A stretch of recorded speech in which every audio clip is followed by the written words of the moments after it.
રાજકોટમાં ફી નિર્ધારણ કમિટીની જગ્યા ખાલી હોવાથી વિરોધ થયો છે। એનએસયુઆઈએ ડીઓ કચેરી ખાતે વિરોધ પ્રદર્શન નોંધાવ્યું છે। વાલીઓ લૂંટાઈ રહ્યા હોવાનો પણ એનએસયુઆઈ દ્વારા આક્ષેપ લગાવવામાં આવ્યો। છેલ્લા 3 મહિનાથી એફઆરસીની જગ્યા ખાલી છે તેવું એનએસયુઆઈ દ્વારા કહેવામાં આવ્યું અને 400થી વધુ શાળાઓની ફી નક્કી કરવાની પ્રક્રિયા અટકી પડી છે।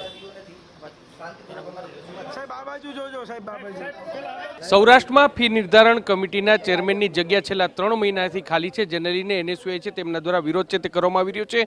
અત્યારે એનએસયુઆઈના કાર્યકર્તાઓ છે તેઓ જિલ્લા શિક્ષણ અધિકારીની કચેરી પહોંચે છે। મારી સાથે પ્રદેશ અધ્યક્ષ નરેન્દ્ર સોલંકી। નરેન્દ્ર, શું કહેશો, એફઆરસીના ચેરમેનની જગ્યા છેલ્લા 3 મહિનાથી ખાલી છે, કેટલી અસર પડી રહી છે? 2017માં ગુજરાત સરકાર દ્વારા ગરીબ વાલીઓ અને મધ્યમ વર્ગના વાલીઓ અને વિદ્યાર્થીઓને લૂંટતા અટકાવવા માટે અને સેલ્ફ ફાઇનાન્સ સ્કૂલો ઉપર ક્યાંક અંકુશ લાવવા માટે એફઆરસી કમિટીની સ્થાપના કરવામાં આવી હતી। આ એફઆરસી કમિટી 4 ઝોનમાં એની ડિવાઈડ કરવામાં આવી હતી અને સૌરાષ્ટ્ર ઝોનની એફઆરસી કમિટી એ રાજકોટ બેઠે છે।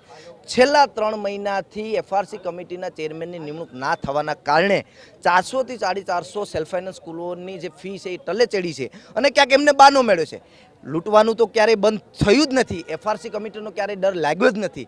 ક્યાંક ને ક્યાંક એફઆરસી કમિટી અને સેલ્ફ ફાઇનાન્સ સ્કૂલ એસોસિએશનની મિલીભગતના કારણે આજે પણ વાલીઓ અને વિદ્યાર્થીઓ લૂંટાઈ રહ્યા છે। જે સરકારનો ઇન્ટેન્શન હતો એ ઇન્ટેન્શન ઓન પેપર ખરેખર લૂંટવાનો પરવાનો આપી દીધો છે। પહેલાં ઓન પેપર લૂંટાતું નહોતું, પણ હવે લાખો રૂપિયા ક્યાંક ખોટા દસ્તાવેજો રજૂ કરીને એફઆરસી કમિટી દ્વારા જે એ મંજૂર કરી દેવામાં આવી હતી એનાથી વિદ્યાર્થીઓને વાલીઓ લૂંટાઈ રહ્યા છે। નવું શિક્ષણ સત્ર ચાલુ થવા જઈ રહ્યું છે ત્યારે જે આ એફઆરસી કમિટીના ચેરમેન ન હોવાના કારણે ફી નક્કી નથી થતી। વાલીઓ અને વિદ્યાર્થીઓ હેરાન છે અને સ્કૂલ માફિયાઓ ખુશ છે કે ભાઈ ગમે તેવી ફી ઉઘરાવવાનો એમને પરવાનો છે।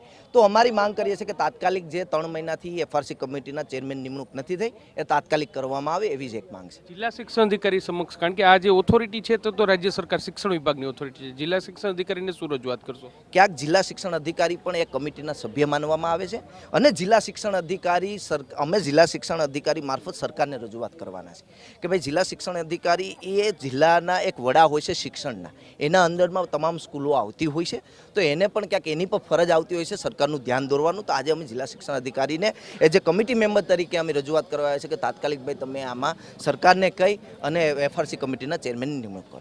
એટલે અત્યારે જે રીતે તમે દ્રશ્ય જોઈ રહ્યા છો કે આજે એફઆરસી ચેરમેનની તાત્કાલિક નિમણૂક કરવાની માંગ સાથે જે એનએસયુઆઈના કાર્યકર્તાઓ છે તે અત્યારે જે વિરોધ પ્રદર્શન કરવા માટે પહોંચ્યા છે અને આ સમગ્ર મામલે, કારણ કે જે સૌરાષ્ટ્રની 5000 સ્કૂલ છે તેમાંથી જે એફઆરસી અંતર્ગત આવતી મોટાભાગની એટલે કે 400થી વધારે સ્કૂલો છે જેઓની ફી નિર્ધારણ કમિટીમાં ફી માટેની ફાઇલ છે તે ટલે ચડી છે, જેને કારણે વિદ્યાર્થીઓ છે તેમને મોટું નુકસાન જાય તેવી ભીતિ છે ને તેને લઈને જ આ વિરોધ કરવામાં આવી રહ્યો છે। કેમેરા પર્સન ભાવેશ લશ્કરી સાથે મોહિત ભટ્ટ, TV9 રાજકોટ।